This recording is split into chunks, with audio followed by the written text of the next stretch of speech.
When it comes to our politics, we're not used to having deep, real conversations. I think when it comes to our personal relationships, the American has deep, real conversations as much as anyone else in the world. But we have all been trained when it comes to our collective issues, our political issues, to think like a bunch of 7th graders.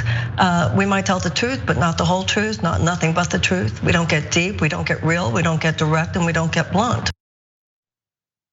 There is Marianne Williamson, author and healer. I'm not sure what she formally identifies, but there she is.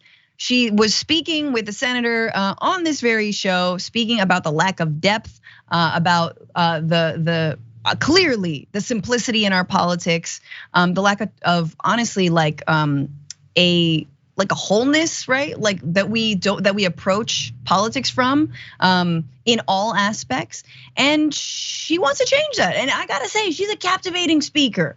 She really is. And she's running for president. That's where I was going with this entire segment. She's running for president. She confirms that in 2024, look out Joe Biden, she's gunning for his seat. So she is a prominent progressive. She ran for president in 2020, confirmed in an interview published Thursday she will run for the Democratic nomination for president in 2024. This is speaking to the Medill News Service run by Northwestern. She said, quote, "I wouldn't be running for president if I didn't believe I could contribute to harnessing the collective sensibility that I feel is our greatest hope at this time." A collective sensibility, I don't even know what that is. I'm just like, tell us, Marianne, what's our collective sensibility? I feel like we've lost the scent. We're just a bunch of old bloodhounds, chasing after a roadkill. I don't know what it is. Anyway, if you didn't know who Marianne Williamson was, she gained notoriety during the 2020 presidential race, especially during the first several presidential primary debates, where some of her spiritual remarks won her fans online. However, her campaign lasted only a year. She dropped out in January 2020. If you needed more of that Williamson woo-woo, and I say that in the best way possible, here she is from 2020. Donald Trump is not going to be beaten just by insider politics talk. He's not going to be beaten just by somebody who has plans. He's going to be beaten by somebody who has an idea what this man has done. This man has reached into the psyche of the American people, and he has harnessed fear for political purposes. So, Mr. President, if you're listening, I want you to hear me, please. You have harnessed fear for political purposes, and only love can cast that out. So sir, I have a feeling you know what you're doing. I'm going to harness love for political purposes. I've never been so afraid of love in my life. That was very good. Mike, thoughts on Marianne then, Marianne now?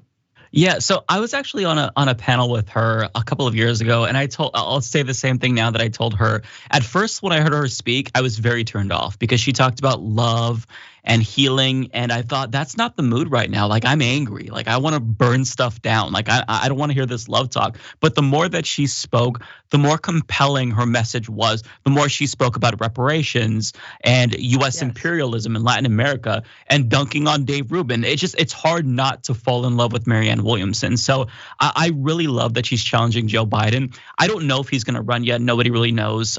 He says he is, but that's not necessarily confirmed. Primarying an incumbent president is very, very difficult, but just coronating him is not an option to me, right? So give him a run for his money, push the conversation left, and elevate the salience of issues that aren't getting discussed currently. Like when Biden was running for president, of course, predictably, he sounded a lot different than he sounds now, although ultimately he said that nothing will fundamentally change. But like, we're not talking about immigration reform as Biden was before he became president. In fact, he's doing very Trumpian policies. Mm-hmm. So I love that she's getting in to influence the discourse and just give them hell, because what she has to say is valuable, and she words it in a way that I think that other political commentators like myself don't think about these things. Like, she gives us like a different lens, if that makes sense. And I really appreciate it.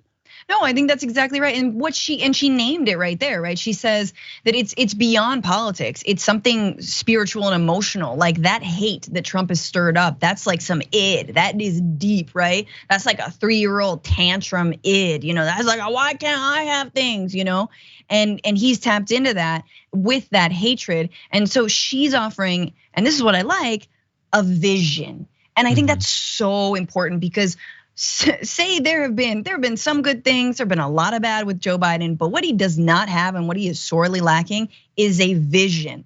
He says he doesn't want to, he's like wants to transition this country out of the MAGA moment, but I don't think he is the president to meet the MAGA moment, right? Like he is not taking fascism seriously, even though he was saying that the reason he got into the race in the first place was after the Charlottesville, horrors, let's be real, right? Like death and Nazis, which is a great reason to jump into a race. But then what's your vision? What are you offering people? Because the white nationalists have a vision.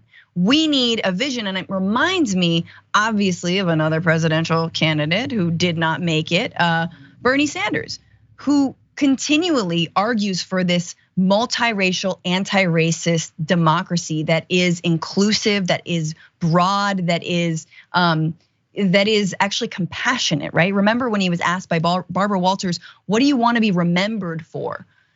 Bernie stops and he goes, compassion. Amazing. I mean, just little spidey, tingly senses. Anyway, but Mike is totally 100% right. Marianne Williamson, not just a spiritual leader, she's spoken a lot about US imperialism, about greed, and she does it in this way that speaks to the soul and not just, sort of the brain in the pocketbook. So we will continue to follow that and follow her.